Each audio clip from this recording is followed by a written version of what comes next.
수백 번의 테스트를 거쳐서 만들어낸 결과값이다. 고정값 누가 만들었다?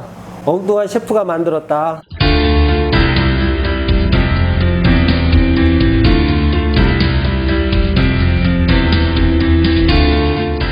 안녕하십니까, 엉뚱한 셰프 박주원입니다. 오랜만에 영상으로 찾아뵙습니다. 엉뚱한 셰프가 요즘에 뭐 여러 가지 공부도 하고 업무적으로도 바쁘다 보니까 영상은 많이 준비되어 있는데 편집할 시간이 안 돼서 이렇게 이제 영상을 못 올리고 있는데, 이런 식으로도 가끔 올려보도록 하겠습니다. 오늘은 제빵에서 제일 중요한 반죽 온도 계산하는 방법을 알려드리도록 하겠습니다. 오늘은. 근데 일반적으로 우리가 알고 있다시피 미국식과 프랑스식, 그리고 대표적으로 제빵 기능사 품목에서 학원에서 많이 가르쳐주는 게 미국식으로 알려줘요.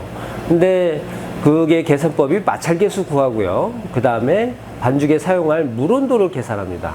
그 다음에 반죽에 사용할 물 온도를 계산하고 나서 얼음물 사용량을 구해요. 얼음 사용량을 구합니다. 근데 그게 현실상으로 많이 쉽지가 않죠. 그리고 또 한 가지는 학원에서 가르쳐 주는 게 대부분 그냥 무시해라, 이렇게 얘기를 합니다.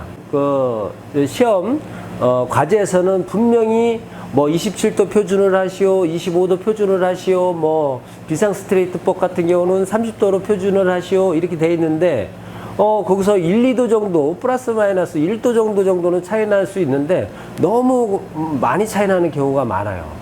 현장에서도 마찬가지고. 그러면 이걸 어떻게 하면 좀 더 쉽게 다가설 수 있을까? 그래서 엉뚱한 셰프만의 표준을 만들어 보고 그 아주 중요한 거를 여러분들께 과감없이 알려드리도록 하겠습니다. 그거를 오늘 이 자리에서 과감하게 다 오픈하겠습니다. 그 계산법은 엉뚱한 셰프만의 계산법인데요. 여기 보면 반죽 온도 계산법이라고 써 있죠. 그 다음에 저는 엉뚱한 셰프는 고정값이라고 했습니다. 고정값. 이거를 고정값은 어떤 식으로 계산했느냐? 엉뚱한 셰프가 고안을 해낸 겁니다. 엉뚱한 셰프가 고안을 해놓고 그 다음에 밀가루 온도, 수돗물 온도만 구하면 반죽에 사용할 물 온도가 나옵니다. 그러면 이거를 반죽에 사용할 때 직접적으로 접목시키면 내가 원하는 반죽의 희망 온도를 구할 수 있는 겁니다. 여기 보시면 고정값이 있죠? 고정값. 그 다음에 반죽의 희망 온도. 고정값과 반죽의 희망 온도. 이 고정값은 엉뚱한 셰프가 62라는 숫자와 그 다음에 57이라는 숫자, 그 다음에 52라는 숫자, 대표적으로 요 세 가지 숫자를 고안해냈습니다. 그거는 62는 25도일 때와 30도일 때 62라는 고정값을 적용하고요. 그 다음에 반죽 희망 온도가 27도일 때 57이라는 고정값을 제안했습니다. 그리고 반죽 온도가 27도를 나는 맞추고 싶다, 22도를 맞추고 싶다, 그러면 52라는 고정값을 내가 설정하였습니다. 이거는 순수하게 엉뚱한 셰프가 고안한 겁니다. 근데 이게 기준이 있어요. 밀가루 1kg 기준, 1kg 기준을 했을 때 반죽기 버티컬 믹서기 12인치 기준. 네, 이게 1kg 반죽 용량에 대한 적합한 버티컬 믹서기 기준이죠. 요 기준을 갖고 했을 때 내가 원하는 온도가 나오더라. 네, 이렇습니다. 아주 쉽죠? 이 수치를 적용하다 보니까 내가 원하는 반죽의 희망 온도가 나오더라. 이렇습니다. 그래서 너무 궁금해 하지 마시고 그냥 편하게 25도, 30도 내가 원하는 반죽 온도가 필요하다. 그러면 62라는 숫자에 적용하세요. 그 다음에 27도를 나는 원하고 싶다. 그러면 57이라는 고정값을 적용하세요. 그 다음에 22도라는 나는 결과값을 얻고 싶다. 그러면 52라는 수치를 뭐 고정값을 적용하시면 됩니다. 그러면 이제부터 계산을 어떻게 하느냐? 고정값 62라고 했죠. 대표적으로는 57을 한번 해볼까요? 편하게. 그럼 밀가루 온도가 20도, 20도. 그럼 57에서 20도, 20도 빼면은 17도가 남죠. 그죠? 17, 예. 17도가 남습니다. 17이라는 숫자가. 그러면 이게 17이라는 숫자가 반죽에 사용할 물 온도다. 이렇게 계산하시면 돼요. 이해되세요? 다시 한번. 밀가루 온도가 20도다. 수돗물 온도가 20도다. 가정을 했을 때 57, 내가 원하는, 나는 오늘 27도의 반죽 온도를 원하고 싶어. 결과값을 얻고 싶어. 그러면 57이라는 고정값에다가 계산을 접목시키면 됩니다. 57 마이너스 20, 그 다음에 20. 그러면 결과값이 17이라는 수치가 나와요. 17이라는 수치가 나오면 이게 곧 뭐다? 반죽에 사용할 물 온도다. 물 온도. 밑에 오늘 더보기란에 보시면 바게트 반죽 레시피를 올려놨습니다. 거기에 보면 바게트 사용할 물이 나오죠. 그 양이 반죽에 사용할 물 온도 17도라는 것을 맞추게 됩니다. 오늘 그러면 한번 실험을 한번 해볼까요? 여기 그러면 밀가루가, 여러분들 보시다시피 밀가루가 있습니다. 그럼 밀가루 온도가 몇 도인지 한번 계산 한번 해볼게요. 측정을 한번 해보고,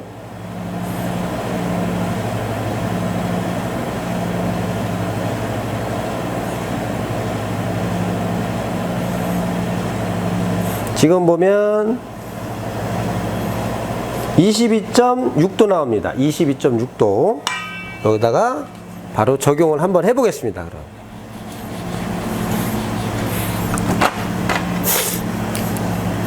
22.6도 밀가루 온도가, 그 다음에 수돗물 온도 계산해 보겠습니다. 수돗물 온도는 헷갈려 하는데, 저희 학생들도 헷갈려 하는데, 따뜻한 물, 미지근한 물이 아닙니다. 수돗물 틀었을 때 찬물로 틀고서 한 20-30초 정도 익고 나서 그 물을 받아서 온도 측정을 하시면 됩니다. 그러면 지금도 밀가루 온도, 물 온도가 22.6도가 나옵니다. 똑같네요. 22.6도. 그럼 더해 봅시다. 이거를 57에다가 빼봅시다.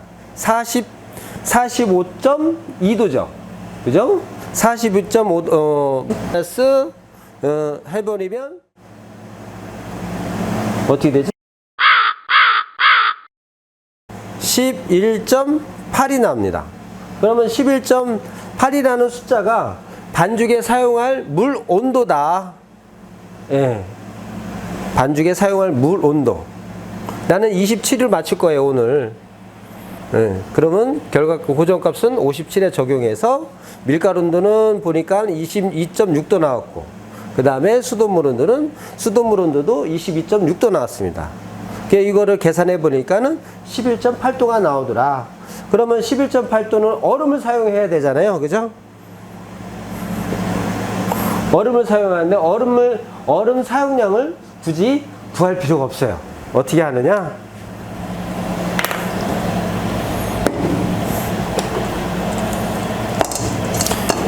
여기 보면 얼음이 있죠? 예, 얼음에다가 물을 붓습니다.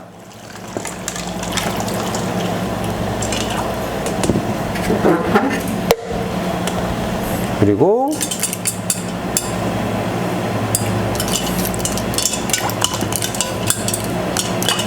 여기 보면 11.8도 맞췄죠? 그죠?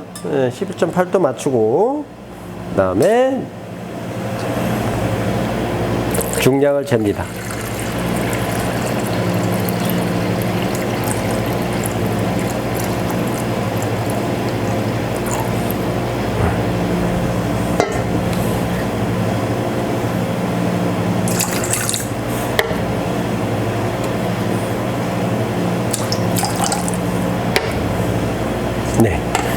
이렇게 중량을 재서 내가 사용할 물 온도를 중량을 재서 이제 반죽을 시작하면 돼요. 그러면 반죽 온도가 결과값이 반죽의 희망 온도 27도가 나오는지 한번 영상으로 바로 보겠습니다. 보여드릴게요.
여러분들 보시다시피 지금 얼마나 나왔나요? 딱 27도가 나오죠? 정확하게. 예. 딴 데를 꽂아 볼까요? 예.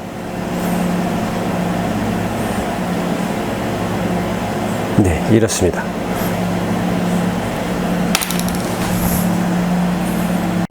지금 또 한 가지 보시면 되게 재밌는 게 뭐냐면 글루텐도 의심하실 거예요.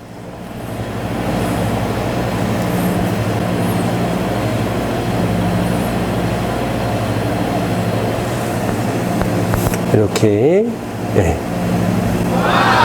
찢었을 때 네. 매끈하죠, 그죠? 100% 글루텐도 잡혔고 그 다음에 반죽 온도도 맞았습니다. 이것도 정확하지는 않아요. 플러스 마이너스 편차가 조금 있지만은 어느 정도 표준을 잡아주기 위한, 기준점을 잡아주기 위한 계산법이라는 얘기죠.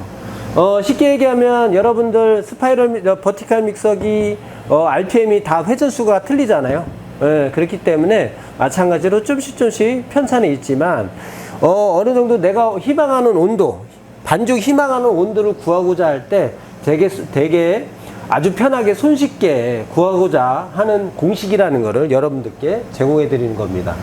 엄청 간단하죠? 그죠? 더 나아가서 뭐 탕종법이라든가 오트리즈법 같은 경우도 또 계산법이 있는데 그거는 조금 이 시간에 말고 다음 시간에 또 기회가 되면 알려드릴게요. 네, 이렇듯 엉뚱한 셰프가 이런 계산법을 왜 고안해서 여러분들께 굳이 알려드리냐면 생산 현장을 한번 말씀드려 볼게요. 1부터 10까지의 반죽을 쳤다고 했을 때 반죽을 올린다고 그럴 때 반죽이 온도가 어떤 경우는 27도가 예를 들어서 27도라는 온도를 1부터 10까지 일관되게 만들어야 되는데 어떤 거는 첫 번째는 25도, 두 번째는 27도, 세 번째는 30도. 이렇게 하다 보면 발효 시간이 틀리겠죠. 1차 발효 시간이. 1차 발효 시간이 틀리다 보니까 어떻게 해요? 테이블에 올라와요. 그러면 테이블에서 작업 성형을 하는, 분할과 작업 성형하는, 작업자들이 어떻게 해요? 세 가지 반죽이 다 올라와 버리니까는 병목 현상이 생기겠죠. 그러다 보면 어떻게 해요? 서로 간에 또 분할 시간도 오래 걸리고 여러 가지 조금 업무적으로 스톱되는 경우가 많을 겁니다. 그런 거를 좀 더 방지하기 위해서 좀 저는 이런 방법을 한번 고안해 봤어요. 어떻게 하면 좀 더 일관된 반죽 온도를 만들어 볼 수 있을까? 그래서 이런 고정값과 밀가루 온도 수돗물이라는 계산법을 고안하게 됐습니다. 그리고 또 한 가지는 그 고정값은 반죽 온도에 따라서 다 틀리다. 62도 같은 경우는 25도와 30도, 그 다음에 57이라는 거는 27도로 필요할 때, 그 다음에 50이라는 거는 저온 숙성, 저온 발효, 오버나이트법 이런 거 할 때 22도, 52라는 고정값을 제가 만들어낸 것입니다. 25와 30도 같은 경우는 25는 이거 같은 경우는 제빵 기능사 사에 조금 접목시키면 좋아요. 이거 같은 경우는 대표적으로 통밀빵과 호밀빵. 30도 같은 경우는 비상 스트레이트법 사용합니다. 25도 왜 똑같이 고정값은 이런데 반죽 온도가 다르냐요? 25도 통밀빵과 호밀빵은 2단으로만 치면 된다. 2단으로 해서 클린업 단계에서 2단에서 한 4, 5분 정도 치면 되는 거고, 이거는 좀 더 3단까지 쳐서 반죽 마찰열을 올리는 겁니다. 그래서 60이라는 고정값에 두 가지 온도가 나올 수가 있는 거예요. 그리고 57은 27도, 그 다음에 52는 22도 라고 이런 계산법이 제가 엉뚱한 셰프가 나오게 된 것입니다. 좀 이해되셨나요? 고정값 누가 만들었다? 엉뚱한 셰프가 만들었다. 네. 밀가루 온도, 수돗물 온도만 구하면 된다. 네. 그 다음에 반죽에 사용할 물을 구할 수 있다. 네, 이렇습니다. 그래서 겨울철에 같은 경우도 예를 들어서 겨울철에는 7도다. 그 다음에 수돗물 온도가 7도다. 14도잖아요. 그죠? 57에서 14도를 빼면 43도. 결과값이 43도가 나오면 따뜻한 물을 더해주면 되겠죠. 네, 아주 간단해. 사계절을 다 사용할 수 있는 계산법이라고 할 수 있습니다. 또 한 가지는 여기서 우리는 버티칼을 사용하지 않고 스파이럴 믹서기를 사용합니다. 통이 자체적으로 움직이는 스파이럴 믹서기를 사용합니다. 그런 분들은 어떻게 계산하나요? 그런 질문을 할 수가 있겠죠. 그런 분들은 결과값에 플러스 2도 정도만 해주시면 됩니다. 예를 들어서 결과값이 아까 바게트 반죽 하는데 11.8도 나왔죠? 11.8도. 그러면 플러스 2도만 해서 13.8도의 물을 갖고 13.8도에 사용할 물을 갖고 사용하시면 됩니다. 아주 쉽죠? 그래서 이거는 여러분들이 두고두고 평생 사용할 수 있을 거라고 저는 자부합니다. 예, 오늘 여기까지 할 건데요. 궁금하신 더 나아가서 궁금하신 분들은 아래 댓글창에 많이 달아주시면 됩니다. 오늘은 뭐다? 반죽온도 계산법에 대해서 설명드렸습니다. 감사합니다. 다음에 또 좋은 소식으로 찾아뵙겠습니다. 감사합니다. 엉뚱한 셰프였습니다.